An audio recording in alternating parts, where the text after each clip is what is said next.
जय हिंद। नमस्कार साथियों, स्वागत है आप सभी का बिहार दरोगा के स्पेशल सीरीज में। साथियों, आज की इस वीडियो में हम लोग पढ़ने वाले हैं प्रीवियस ईयर जीके जीएस का प्रैक्टिस सेट। इससे पहले हमने 4-5 सेट अपलोड कर दिया है अपना क्लासेस के यूट्यूब चैनल पर। ये सभी प्रश्न प्रीवियस ईयर प्रश्न है और प्रीवियस ईयर प्रश्नों का परीक्षा में बहुत ज़्यादा योगदान रहता है, तो आप सभी को वीडियो को पूरा देखना है। आज की इस वीडियो में हम लोग इस सेट का पार्ट 2 पढ़ेंगे, क्योंकि इससे पहले हमने 30 तक के क्वेश्चन का सोल्यूशन कर दिया है। इस सेट का ये पार्ट 2 होगा इस सेट का, जो कि हम 30 से आगे का प्रश्नों का सोल्यूशन करेंगे। आपको इसमें दिख रहा होगा बिहार पुलिस सब इंस्पेक्टर के परीक्षा में पूछा गया प्रश्न है। 2018 में जो एग्जाम हुआ था उसमें पूछा गया प्रश्न है। ठीक है, तो आप सभी को वीडियो को पूरा देखना है। इसे बड़ा कर लेते हैं और प्रश्न पर आते हैं। तो आज का आपका पहला प्रश्न है। इससे पहले हमने 30 तक सोल्यूशन कर दिया है। आज हम लोग 31 से सोल्यूशन करेंगे। सर्वोच्च न्यायालय ने निजता के अधिकार को संविधान के किस मूलभूत अधिकार के अधीन रखा है? सर्वोच्च न्यायालय ने निजता के अधिकार को संविधान के किस मूलभूत अधिकार के अधीन रखा है? तो देखिए, निजता एक मौलिक अधिकार है। इसे संविधान के अंतर्गत अनुच्छेद 21 के तहत जीने के अधिकार और व्यक्तिगत स्वतंत्रता का हिस्सा बताया गया है। 9 जजों वाली सुप्रीम कोर्ट की संविधान पीठ ने अगस्त 2017 में अगस्त 2017 में सर्वसम्मति से यह निर्णय दिया है कि मौलिक अधिकारों का संविधान के भाग 3 में अनुच्छेद 12 से 35 तक वर्णन किया गया है। अनुच्छेद 12 से 35 तक का वर्णन किया गया है। इसमें निजता वह अधिकार है जो किसी व्यक्ति की स्वायत्तता और गरिमा के रक्षा के लिए जरूरी है। तो इसमें आपका राइट आंसर क्या हो जाएगा? अनुच्छेद 21, ऑप्शन डी बिल्कुल सही हो जाएगा। अनुच्छेद 21 जो है कि निजता के अधिकार को संविधान के मूलभूत अधिकार के अधीन रखा गया है, अनुच्छेद 21 में रखा गया है। ठीक है, आते हैं नेक्स्ट क्वेश्चन पर। सत्रिया किस राज्य को शास्त्रीय नृत्य शैली है? सत्रिया किस राज्य को शास्त्रीय नृत्य शैली है? तो देखिए, सत्रिया कहाँ का है? तो सत्रिया जो है कि असम का शास्त्रीय नृत्य है। तो ऑप्शन सी इसका राइट आंसर हो जाएगा। असम का शास्त्रीय नृत्य है सत्रिया, तो ध्यान में रखिएगा। सूची 1 को सूची 2 से सम्मिलित कीजिए और सूचियों के नीचे दिए गए कूट का प्रयोग कर सही उत्तर चुनिए। ठीक है, ऐसा प्रश्न पूछा जाता है जो मिलान करने वाला होता है। तो देखिए, इसमें सूची 1 और सूची 2 है जिसे आपको मिलान करना है। रेलवे उपकरण, तो रेलवे उपकरण कहाँ है? तो वो है भिलाई। मोटर वाहन, तो ये है जबलपुर। पौध निर्माण है जो कि कोचीन में है। और साइकिल है जो कि लुधियाना हो जाएगा।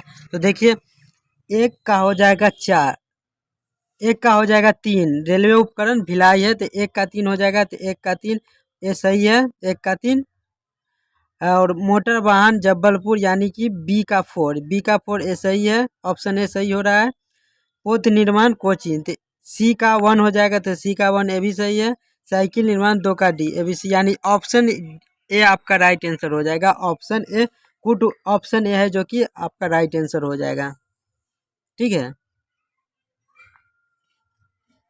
आपका नेक्स्ट क्वेश्चन है, भारत में रैयतवाड़ी व्यवस्था का प्रारंभ किसके द्वारा किया गया? भारत में रैयतवाड़ी व्यवस्था का प्रारंभ किसके द्वारा किया गया? तो देखिए, भारत में रैयतवाड़ी व्यवस्था का प्रारंभ अलेक्जेंडर रीड द्वारा किया गया था। तो ऑप्शन बी इसका राइट आंसर हो जाएगा। ऑप्शन बी, भारत में रैयतवाड़ी व्यवस्था का प्रारंभ अलेक्जेंडर रीड द्वारा किया गया था। तो ध्यान में रखिएगा। ठीक है, आपका नेक्स्ट क्वेश्चन है, सर क्रीक विवाद किन 2 देशों के मध्य है? सर क्रीक विवाद किन 2 देशों के मध्य है? तो देखिए, सर क्रीक भारत और पाकिस्तान की सीमा पर 96 किलोमीटर लंबी कच्छ मार्श लैंड रन है। ठीक है, एक ज्वारीय संचिरी है। सर क्रीक भारत और पाकिस्तान की सीमा पर 96 किलोमीटर लंबी कच्छ मार्शल लैंड है, जो कि एक ज्वारीय सेंचुरी है। ठीक है, जल की इस धारा को मूल रूप से बाण गंगा के नाम से जाना जाता है। यह गुजरात के कच्छ जिले और पाकिस्तान में सिंध के नाम से जाना जाता है। ठीक है, सिंध सीमा से लगी हुई है।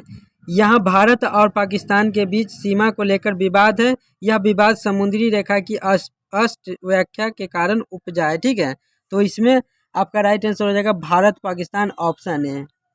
ऑप्शन है भारत पाकिस्तान के बीच सार्वत्रिक विवाद चलता है, तो ध्यान में रखिएगा। ठीक है, तो आप सभी को ध्यान में रखना है, गुजरात के कच्छ जिले और पाकिस्तान में सिंध सीमा से लगी हुई यह विवाद चलता रहता है, सार्वत्रिक विवाद। ठीक है, तो भारत पाकिस्तान के बीच यह विवाद है, सार्वत्रिक विवाद। आते हैं नेक्स्ट क्वेश्चन पर। आपका नेक्स्ट क्वेश्चन है, मानव रक्त का पीएच साधारणतः कितना होता है? तो 7.5 से 8 तक होता है। ऑप्शन सी इसका राइट आंसर हो जाएगा, ऑप्शन सी। ठीक है, 7.5 से 8 तक का मानव का पीएच मान होता है, तो ध्यान में रखिएगा। आपका नेक्स्ट क्वेश्चन है, तेज क्या है? आपका नेक्स्ट क्वेश्चन है कि तेज क्या है?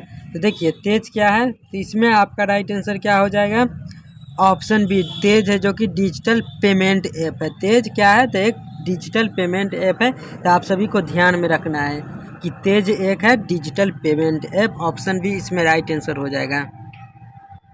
आपका नेक्स्ट क्वेश्चन है, ये सभी प्रश्न पूछा गया प्रश्न है दरोगा के एग्जाम में, तो आप सभी से निवेदन है कि वीडियो को पूरा देखना है, क्योंकि प्रीवियस ईयर प्रश्नों का योगदान बहुत ज़्यादा रहता है आपके एग्जाम के लिए। तो आप सभी से निवेदन है कि वीडियो को पूरा देखिएगा।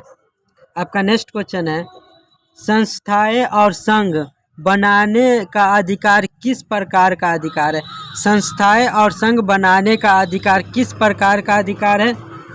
तो देखिए, संविधान के द्वारा सभी नागरिकों को समुदाय और संघ के निर्माण की स्वतंत्रता प्रदान की गई है। संविधान के द्वारा सभी नागरिकों को समुदाय और संघ के निर्माण की स्वतंत्रता प्रदान की गई है। यह केवल नागरिकों के लिए सुनिश्चित स्वतंत्रता का अधिकार है। ठीक है, जिसका विवरण संविधान के अनुच्छेद 19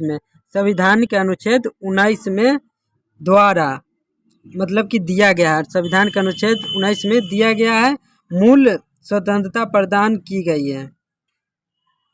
तो आप सभी को ध्यान में रखना है कि जो संस्था और संघ बनाने का अधिकार है वह केवल नागरिकों के सुनिश्चित के लिए यह स्वतंत्रता अधिकार दिया गया है। केवल नागरिकों के लिए सुनिश्चित स्वतंत्रता का अधिकार दिया गया है, जो कि अनुच्छेद 19 में दिया गया है। ठीक है, मूल संविधान के अनुच्छेद 19 द्वारा नागरिकों को 7 स्वतंत्रता प्रदान की गई है, और इसमें 6ठी स्वतंत्रता संपत्ति के स्वतंत्रता थी। तो आपको ध्यान में रखना, 6ठी जो स्वतंत्रता थी वह संपत्ति की स्वतंत्रता थी, और 44वें संवैधानिक संशोधन द्वारा संपत्ति के मौलिक अधिकार के साथ साथ संपत्ति की स्वतंत्रता भी समाप्त कर दी गई। कैवे संशोधन के अनुसार समाप्त किया गया? तो 44वें संविधान संशोधन द्वारा संपत्ति का जो मौलिक अधिकार था उसे समाप्त कर दिया गया। तो ध्यान में रखिएगा, ठीक है, इन सभी बातों को। तो इसमें ऑप्शन बी आपका राइट आंसर हो जाएगा, ऑप्शन बी।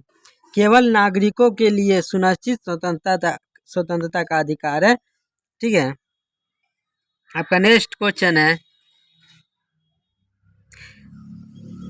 धारणीय विकास की संकल्पना किससे संबंधित है? धारणीय विकास की संकल्पना किससे संबंधित है? तो देखिए, धारणीय विकास संसाधनों के इस्तेमाल का एक ऐसा तरीका है।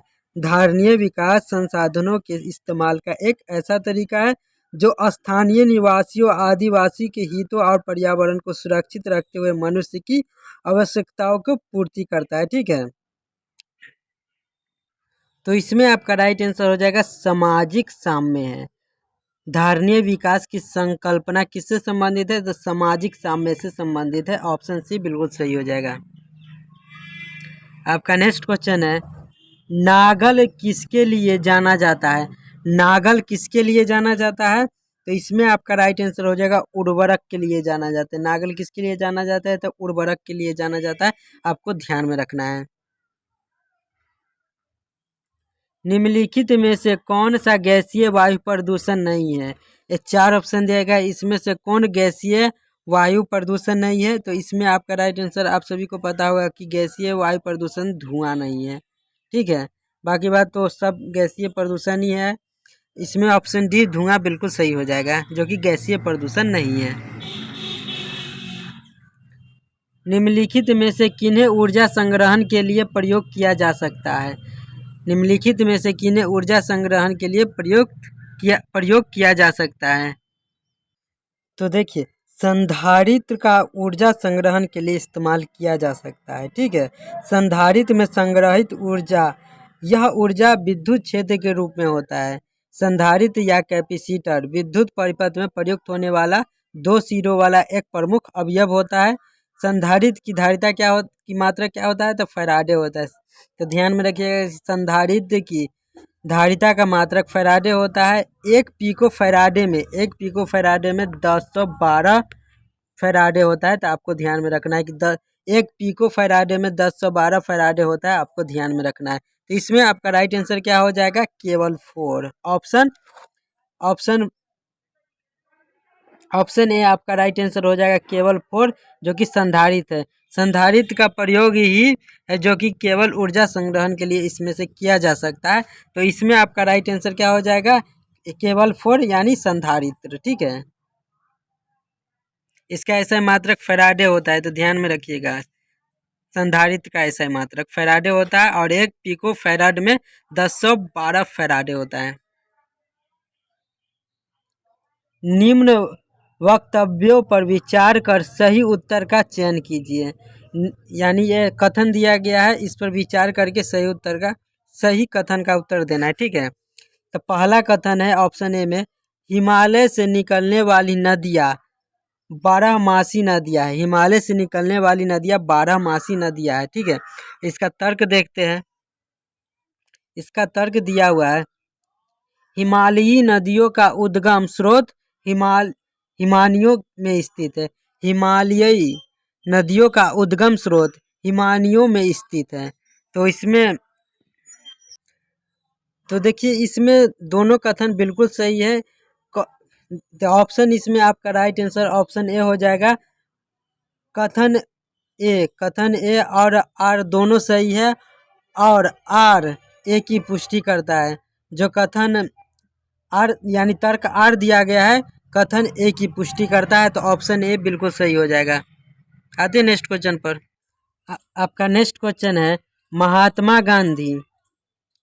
महात्मा गांधी राष्ट्रीय समुद्री उद्यान कहाँ अवस्थित है? महात्मा गांधी राष्ट्रीय समुद्री उद्यान कहाँ अवस्थित है? तो पोर्ट ब्लेयर में स्थित है। पोर्ट ब्लेयर कहाँ है? तो अंडमान निकोबार की राजधानी पोर्ट ब्लेयर है। तो ऑप्शन डी बिल्कुल सही हो जाएगा। महात्मा गांधी राष्ट्रीय समुद्री उद्यान है जो कि पोर्ट ब्लेयर में स्थित है और पोर्ट ब्लेयर अंडमान निकोबार की राजधानी है। तो ध्यान में रखिएगा। आते हैं नेक्स्ट क्वेश्चन पर। आपका नेक्स्ट क्वेश्चन है, यूनेस्को का डायरेक्टर जनरल कौन है? तो यूनेस्को का डायरेक्टर जनरल आंद्रे एजोल है। 2018 में पूछा गया प्रश्न है, तो हो सकता है कि वर्तमान यानी 23 चल रहा है तो चेंज भी हो गया होगा। ठीक है, तो ये 2018 में पूछा गया प्रश्न है। यूनेस्को का डायरेक्टर जनरल आंद्रे एजोल था। ठीक है,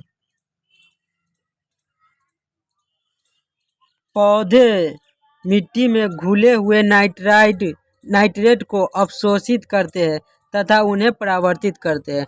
पौधे मिट्टी में घुले हुए नाइट्रेट को अवशोषित करते हैं तथा उन्हें परावर्तित करते हैं। यानी किस में परावर्तित करते हैं?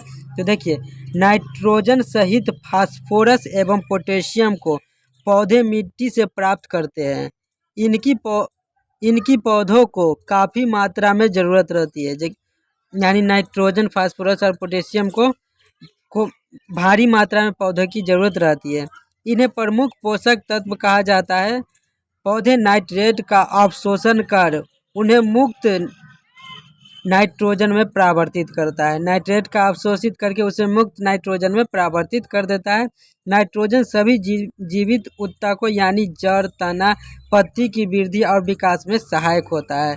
यह क्लोरोफिल, प्रोटीन और न्यूक्लिक अम्लों का एक महत्वपूर्ण अवयव होता है। ठीक है, तो इसमें आपका राइट आंसर क्या हो जाएगा? तो मुक्त किस में परावर्तित करता है? तो मुक्त इलेक्ट्रॉन में परावर्तित करता है। ऑप्शन ए आपका राइट आंसर हो जाएगा। ठीक है, तो इन सभी बातों को भी आपको ध्यान में रखना है। ठीक है,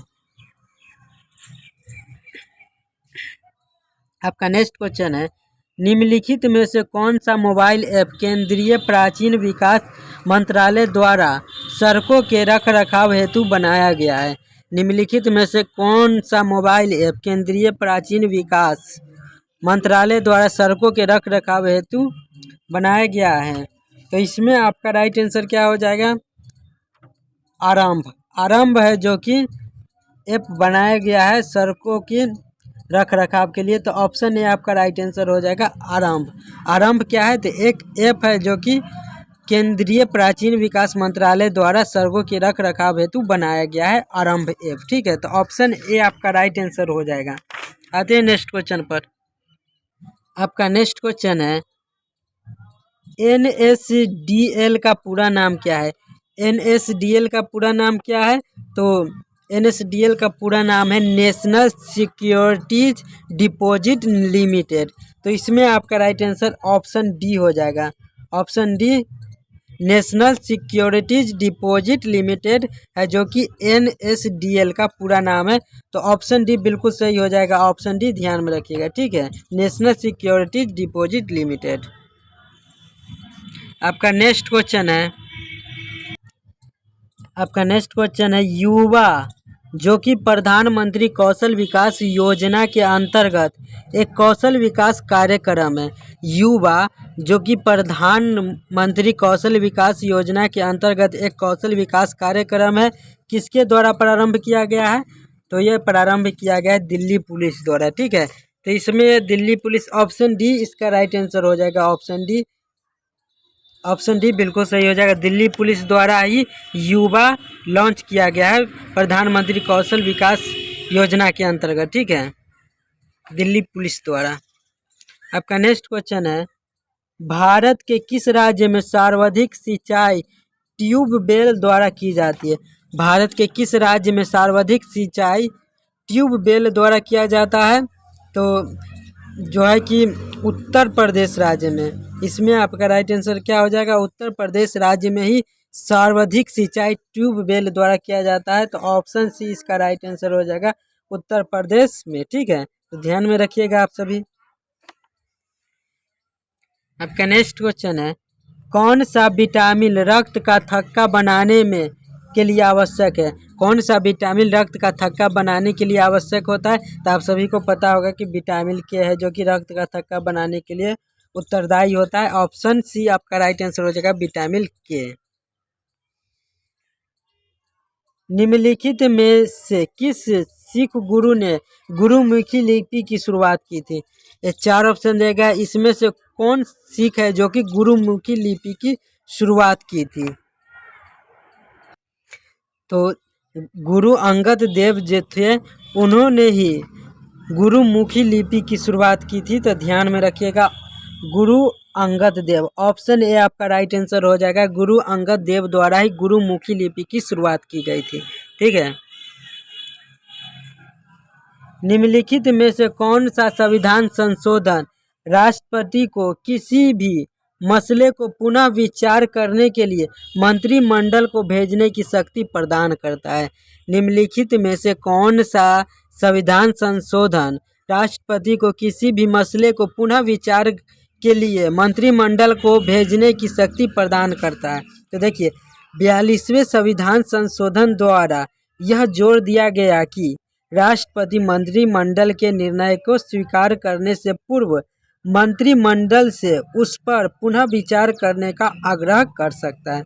कैवे संविधान संशोधन से? तो 44वें संविधान संशोधन द्वारा यह जोर दिया गया कि राष्ट्रपति मंत्रिमंडल के निर्णय के स्वीकार करने से पूर्व मंत्रिमंडल से यह पुनः विचार करने का आग्रह कर सकता है। ठीक है, यानी कि राष्ट्रपति है जो कि मंत्रिमंडल के निर्णय को स्वीकार करने से पहले यानी पूर्व मंत्रिमंडल से उस पर पुनः विचार करने का आग्रह कर सकता है। यह 44वें संविधान संशोधन द्वारा जोड़ा गया था। ठीक है, पुनः विचार के बाद भी मंत्रिमंडल ने अपने पर निर्णय अडिग रहे तो राष्ट्रपति उसे मानने पर बाध्य होगा। यानी कि मंत्रिमंडल अडिग रहेगा यानी नहीं मानेगा तो राष्ट्रपति उसे बाध्य कर देगा। ठीक है, तो इसमें आपका राइट आंसर हो जाएगा 44वां संविधान संशोधन। ऑप्शन डी बिल्कुल सही हो जाएगा, 44वां संविधान संशोधन। ओजोन छेद से क्या तात्पर्य है? ओजोन छेद से क्या तात्पर्य है? तो देखिए, औद्योगिक के चलते हानिकारक रसायनों जैसे CFC यानी क्लोरोफ्लोरोकार्बन और क्लोरीन गैस का वायुमंडल में घुलना जारी है।